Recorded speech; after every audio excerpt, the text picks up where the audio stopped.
mais de você, hora de pensarmos mais em nós, né? Muita gente saindo de férias, aproveita que sai de férias para marcar o seu médico. Então, se você está pensando nas suas pernas, Dr. Antônio Carlos Attar, angiologista e cirurgião vascular, está à sua inteira disposição.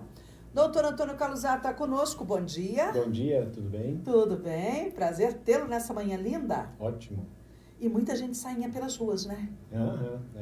Agora é o período que as mulheres lembram das pernas, né?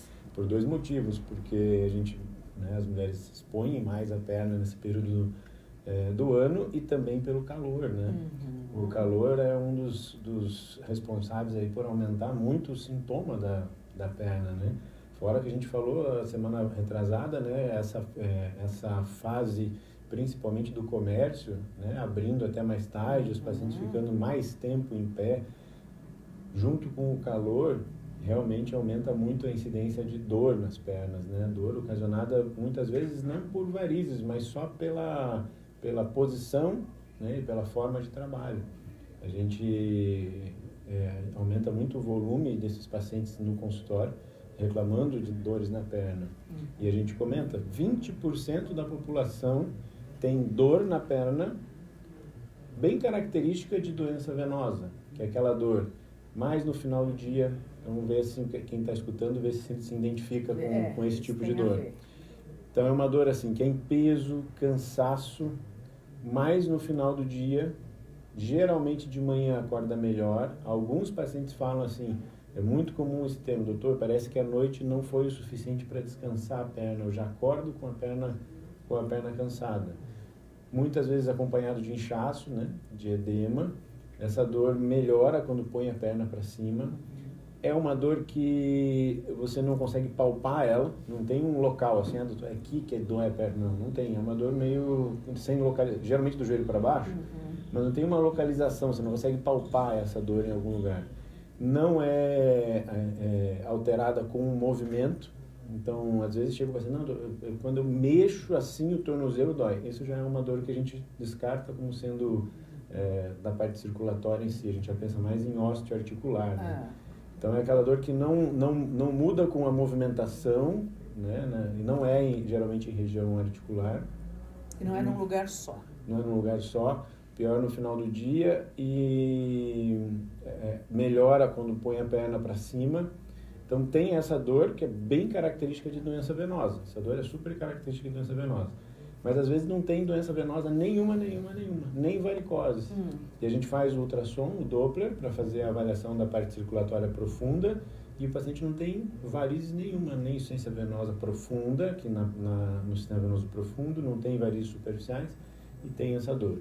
Tem essa dor pelo quê? Muitas vezes pelo excesso de peso, por estar acima do peso, pela vida sedentária, né? Pelo tempo, pela forma de trabalho, muito tempo em pé ou muito tempo sentado com a perna para baixo. E às vezes acham, mas eu fico o dia inteiro sentado, por que eu tenho dor na perna? Às vezes a maneira que você está sentado chega a ser pior do que em pé. Então esses dias eu atendi até uma paciente que é uma manicure, muita dor em perna esquerda. E a gente começou, eu gosto de ficar conversando, aí eu começo a entrar em detalhes de qual que é a posição realmente do trabalho, como que fica. Então ela ficava muito com a perna cruzada, com o pé ou com a mão da paciente em cima da coxa e com a perna cruzada embaixo. Então essa posição acaba sendo pior do que a posição em pé, porque está toda comprimida a parte venosa que faz o retorno de sangue da perna em direção ao coração. E aí geralmente num banquinho que não tem conforto nenhum, baixinho, que acaba comprimindo também a parte circulatória em região posterior da coxa, e ela tinha um edema enorme, só de um lado, e a gente até, a princípio, olhou, ela suspeitou até de uma trombose, foi fazer ultrassom, não tinha trombose. Então, é um edema e um sintoma pela própria forma de trabalho. Não tinha doença, não tinha nem varicose. Então, tudo isso a gente tem que se atentar numa consulta, porque às vezes o paciente não tem doença nenhuma. E você vai diagnosticar uma posição de trabalho errada, uma vida sedentária, um excesso de peso, e que uma mudança do hábito de vida, alguns detalhes na maneira como o paciente senta para trabalhar, já a gente resolve esse sintoma que o paciente tem. Porque a gente costuma muito falar das pessoas que ficam em pé nessa época do ano, esse tipo de trabalho. E da manicure nós nunca falamos, nunca nem lembramos, então, né? Da situação, mas são posições viciosas, né? Uhum. Uma outra coisa que chama muito atenção também, e que a gente já assim, tem muita frequência no consultório, é motoristas.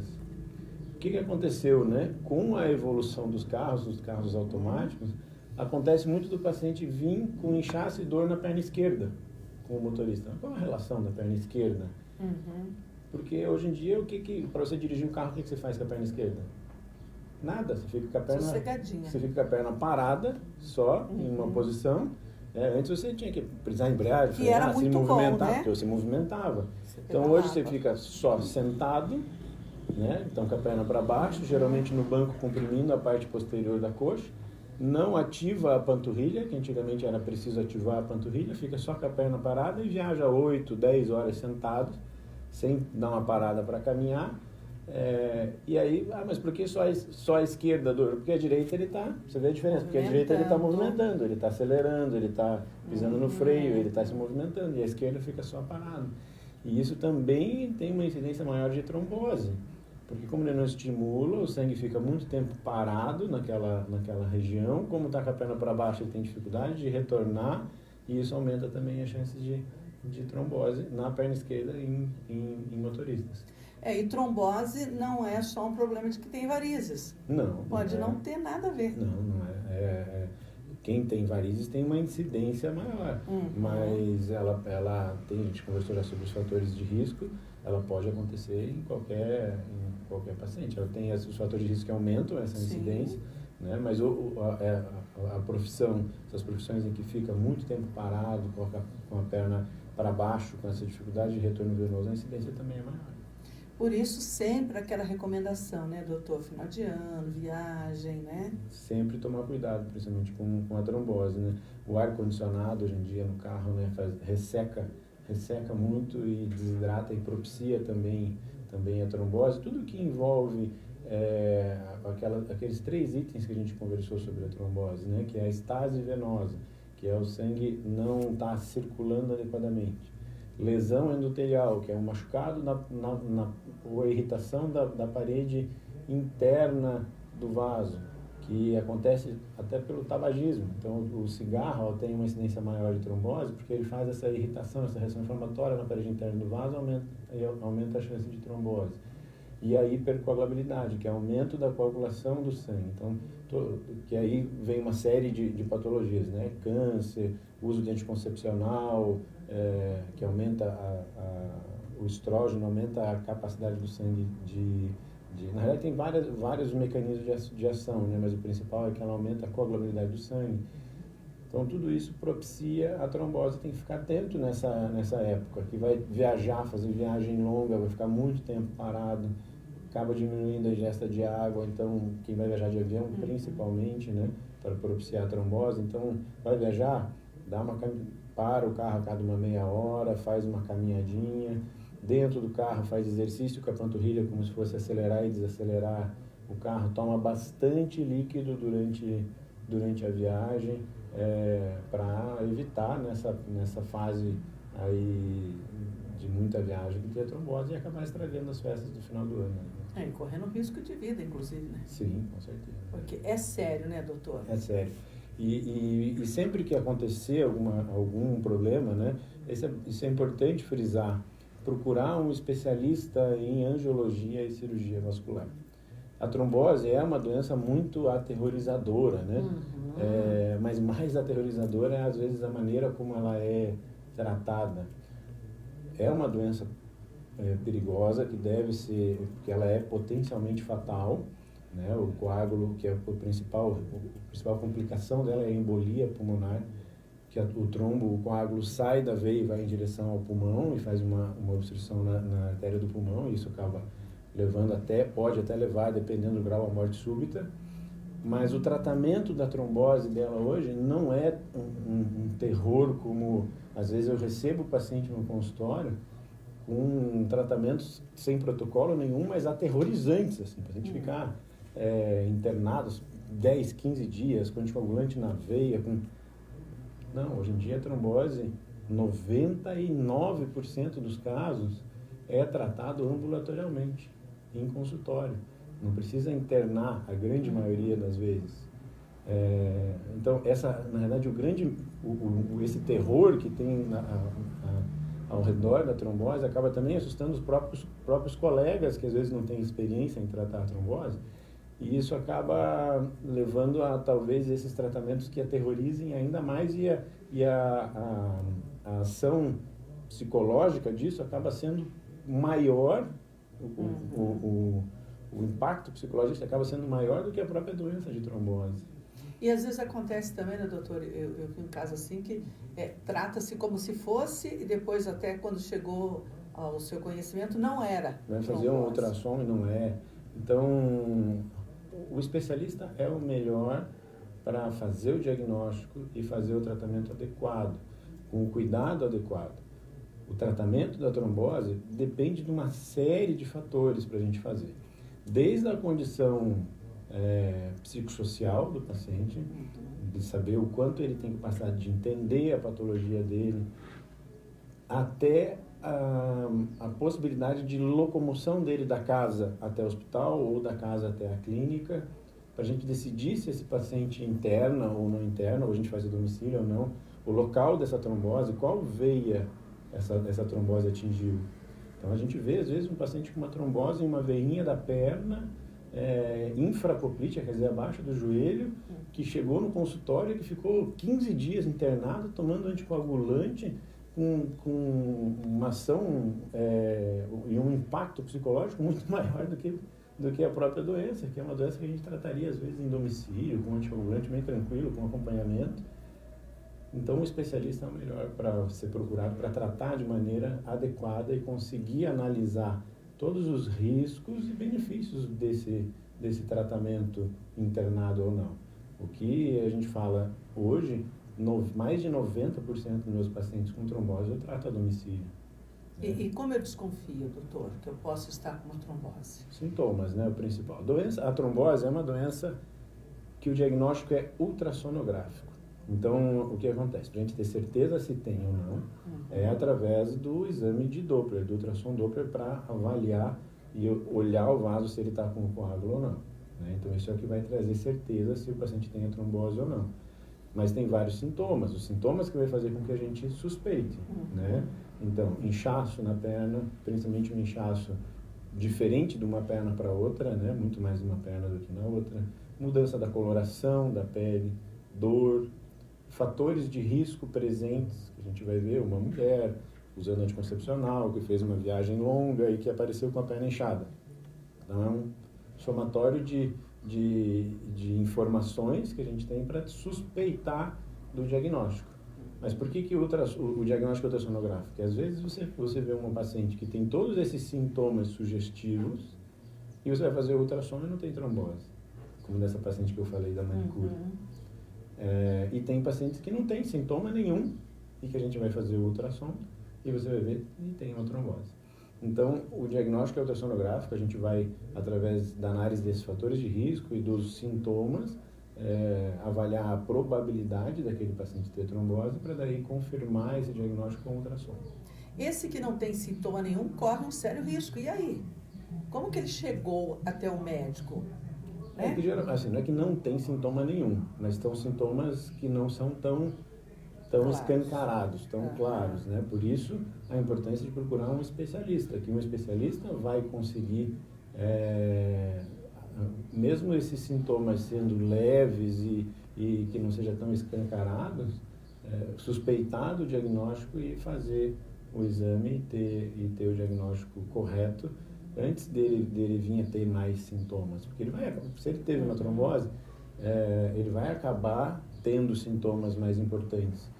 Às vezes a gente pega uma trombose bem no início, ou em veias menores, infrapoplíteas, abaixo do joelho, com poucos sintomas, e a gente consegue diagnosticar, e esse paciente sendo tratado adequadamente, ele fica com menos sequela, fica exposto a menos risco do que um paciente que já tem sintomas maiores e com trombose mais proximal. Porque a trombose, quanto mais proximal, quer dizer, quanto mais alta, quanto mais próxima do abdômen, para os ouvintes entenderem, quanto maior o calibre do vaso que a trombose atinge, maior é o sintoma.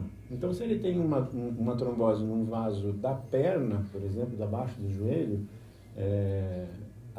o sintoma é bem menor, os sintomas são bem menores do que uma trombose da veia femoral ou da veia ilíaca, que são vasos maiores, mais proximais, mais próximos do abdômen. O inchaço nesse paciente vai ser muito maior, a repercussão da trombose é muito maior. Só que você tratar uma trombose que ocorreu do joelho para baixo é muito mais fácil, muito mais tranquilo, com menor risco, com menor sequela no pós do que uma trombose proximal. E na maioria das vezes uma trombose infrapoplítea que não é diagnosticada precocemente, ela pode e muito provavelmente vai evoluir para uma trombose proximal, porque trombo forma trombo, então geralmente isso vai subindo, né? Então é importante esse diagnóstico precoce. Até uma tromboflebite superficial, então pacientes que têm varizes e que acabam fazendo aquela tromboflebite. O que é a tromboflebite? Porque tem uma varizes grossa, o paciente tem uma varizes grossa, e daí aquela varizes grossa amanhece um dia lá, ela está dura, quente no local e vermelho. Quer dizer, ela fez uma trombose local na veia superficial. Essa trombose local, ela tem que ser bem avaliada para ver se essa veia superficial não tem comunicação com a parte profunda e que essa trombose superficial possa evoluir para uma trombose profunda. Dependendo do caso, você tem que já, mesmo sendo uma trombose superficial, anticoagular para evitar uma trombose profunda, ou dependendo da localização, anti-inflamatórios, observar para ver se essa trombose vai subir e acabar atingindo uma parte profunda da perna. E isso quem vai avaliar adequadamente é o especialista. Bom, e diagnosticado a tempo, tranquilo, o tratamento, como o senhor disse, é um tratamento sossegado. Na grande maioria das vezes, mais de 90% dos casos, a gente trata em domicílio a trombose.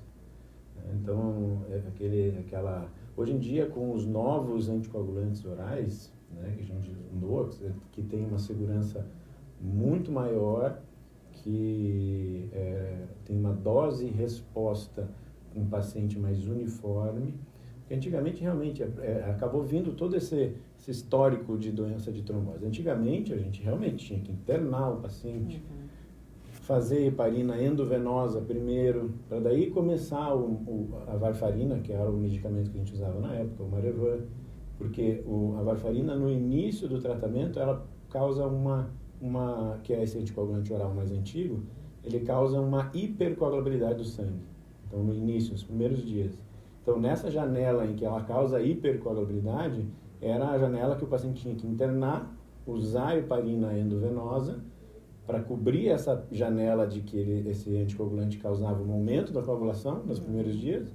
Depois que o RNI, que é um exame que a gente faz, atingia lá a dose terapêutica, o resultado que nos indicava que o paciente estava na faixa terapêutica, que é entre 2 e 3, aí o paciente parava de usar a heparina e ia para casa tomando a varfarina.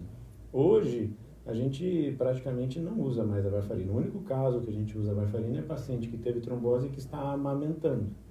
Porque esses novos anticoagulantes orais, eles são excretados pelo leite, então acaba passando para o nenê. Então, isso a gente não pode usar, esses novos anticoagulantes, em paciente que está amamentando. Então, é um dos únicos casos que hoje a gente usa a varfarina, que era um medicamento extremamente delicado de usar, né? Porque a gente tem que, primeiro, a varfarina não tem uma dose-resposta uniforme. O que isso quer dizer? Que um paciente tomava, às vezes, um comprimido por dia e ficava na faixa terapêutica do RNI, que é o exame.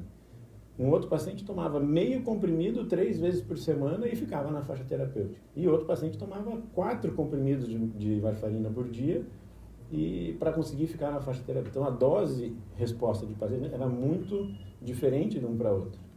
Fora isso, a varfarina sofria muita influência de medicamentos, de alimentação. Então, tinha que passar toda uma dieta adequada para o paciente para não ter alteração da coagulação. O paciente tinha que fazer exame de sangue a cada 15 dias para ver como é que estava o RNI, se estava na faixa terapêutica ou não. Então, era um tratamento realmente bem mais trabalhoso. Eu tinha carteirinhas que a gente colocava lá o meu telefone para o paciente, se tivesse alguma intercorrência na rua, mostrar a carteirinha com anotado todos os RNIs e tal. Mas isso a gente não faz mais. Então, hoje, com os novos anticoagulantes orais, são muito mais seguros, a dose e a resposta é muito mais uniforme, ele não sofre alterações significativas de medicamentos e de alimentação, o índice de sangramento é bem menor do que com a varfarina, e o tratamento facilitou muito nesse sentido. Então, o tratamento da trombose hoje, ele é realmente muito mais tranquilo do que antigamente. Em 90% dos casos, a gente trata a domicílio.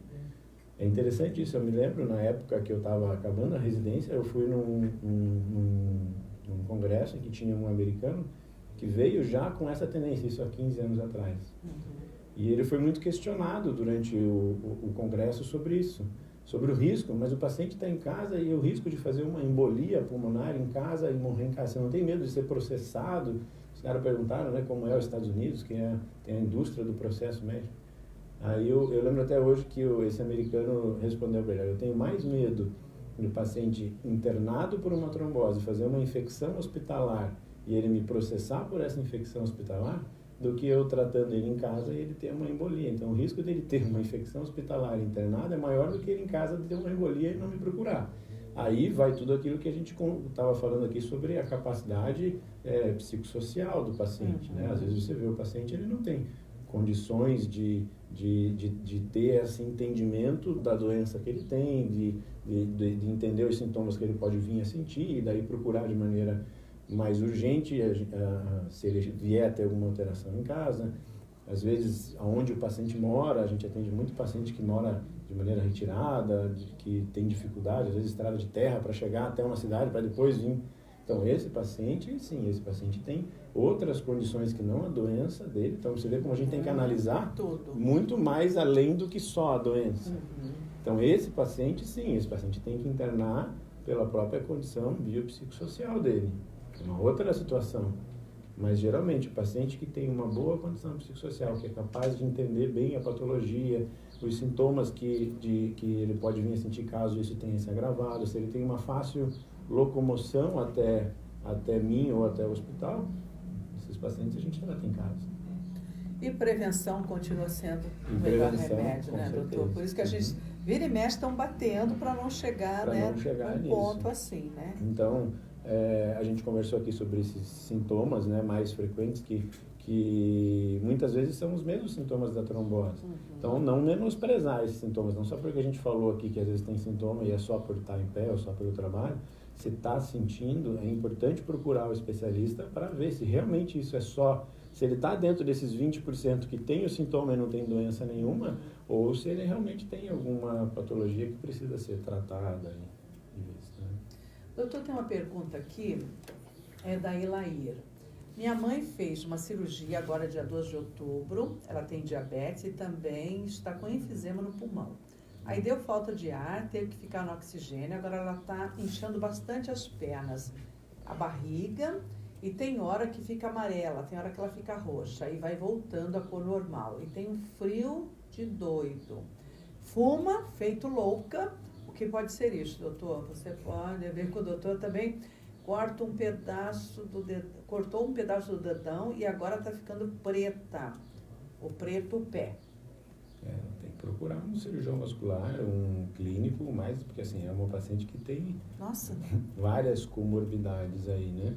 Uma DPOC, só a DPOC já é um fator de risco para trombose, tabagista, aí entra o problema da aterosclerose, das oclusões arteriais, está num pós-operatório, então é uma paciente que tem que ser acompanhada bem de perto, né? Voltar urgente ao o médico dela, ela deve o estar saúde, né? Ela deve estar fazendo um acompanhamento, né? Porque é situação difícil, né? Uhum. Bom, doutor, o que mais a gente pode falar para esse pessoal, então? Normalmente a gente fala o pessoal que está no comércio, mas daí depois que veio o problema da moça que ficou sentada, que a gente acaba não se lembrando mesmo, né? Porque tem o sentado, a gente teve também a pergunta algum tempo atrás do rapaz que trabalhava na máquina, né? Cortando ali para Klabin, né? Fica só parado também. Sabe uma outra... E ar-condicionado, essas máquinas hoje todas são muito, né? Com ar. Uma outra profissão também é caixa, né? Porque geralmente ficam sentados naqueles bancos altos, né? nada fica sentado, fica mais apoiado naqueles Exatamente. bancos altos e com a perna para baixo. Também é uma posição que dificulta muito o retorno venoso e a parte circulatória. Então, assim, a gente avaliando esse paciente indo, vendo que ele não tem nenhuma patologia importante, né, que ele estando dentro desses 20%, o tratamento é o que? Principal, que a gente bate muito aqui, atividade física. Atividade física tira com a mão a dor nas pernas, né? Os pacientes às vezes falam assim, mas doutor, eu sou lojista, eu ando o dia inteiro. Esse andar não é atividade física. Esse andar que ele anda o dia inteiro, ele está cansando a perna dele. Provavelmente ele não tem um aumento da frequência cardíaca, não está trabalhando a musculatura, né? A gente sabe que a musculatura da panturrilha, ela funciona como um coração na perna, é ela que faz o sangue bombear. Então, a atividade física aeróbica estimulando a circulação, aquela atividade física que às vezes eu brinco, a minha clínica ali na Praça dos Pinheiros, né? Aí os pacientes vêm, não, mas eu vi você caminhando, você estava caminhando a 2 por hora, conversando com a vizinha, fofocando, falando, vendo os passarinhos. Isso não é atividade física, você está passeando, você está cansando Esse a perna. não vale também. Esse não vale. Ah, não, mas eu caminho todo dia. Caminha passeando, subindo. Atividade física é aquela atividade que ela vai caminhar de maneira que ela tenha um aumento da frequência cardíaca, ela não vai conseguir fofocar a camisinha enquanto ela estiver caminhando, porque isso vai aumentar a frequência respiratória dela também, né? Ajudando no estímulo da circulação e também a musculação para fortalecimento muscular da panturrilha, para bombear o sangue, para ajudar a bombear o sangue e estimular a circulação. Então, a atividade física é fundamental para melhorar os sintomas. Nesses pacientes que ficam muito tempo em pé e que ficam com a perna para baixo, a receita de uma meia elástica adequada, com a compressão adequada, o tamanho adequado e o tipo de meia adequado. Então, a meia, tem que lembrar que a meia é entre aspas, um medicamento que deve ser receitado por um especialista. Não adianta você ir na farmácia e comprar meia sem você saber se você tem que comprar 3/4 ou 7/8 ou tipo calça. Você vai comprar média, suave ou alta compressão. Então, cada paciente tem um tipo de meia específico que vai precisar e que também ajuda muito, tira com a mão a dor, a meia elástica. Medicamentos flebotônicos que a gente usa para melhorar esse retorno venoso e diminuir o inchaço. Então, nesses pacientes que estão dentro desses 20% que não têm doença, geralmente essas mudanças de hábito, a meia e o medicamento flebotônico resolvem a dor do paciente. E aí a gente entra nos pacientes que realmente têm doença, que a gente já conversou aqui, os tipos de varizes. Aí tem que tratar, dependendo do tipo de varizes, o tipo de tratamento que a gente vai passar. Hoje 80% dos pacientes a gente trata sem precisar de cirurgia, né? Mas aí, dependendo do paciente, precisa fazer o tratamento adequado. Né? Muito bem.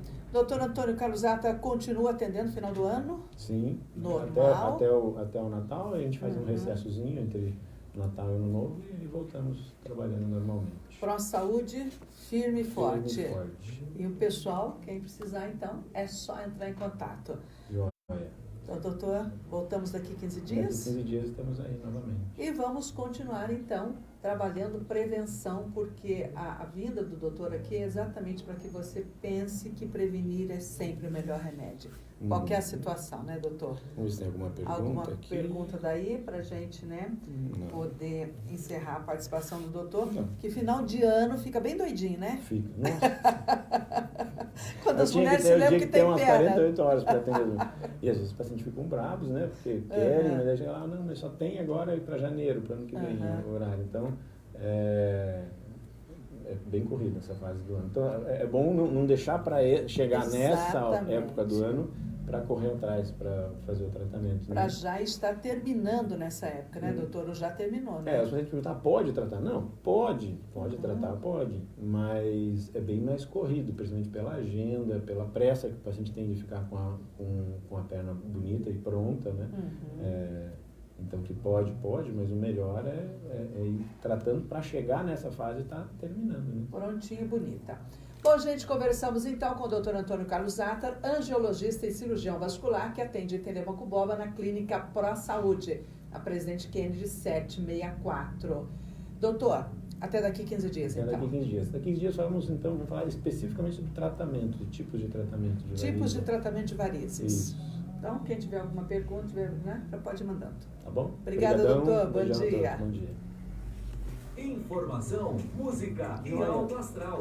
Bom trabalho. 15 dias estamos aí de novo. 15 dias. Vamos ver que dia que Agora tá. aqui. Vem pro Supermercado Real. Já vamos Com para atendimento e preço dezembro. justo. Variedades de produtos com o menor preço da região. Vem para o Supermercado Real. Tudo em um só Estamos lugar. aqui, Conheça 26, nossa açougue. A melhor carne 3 dia bovina 10.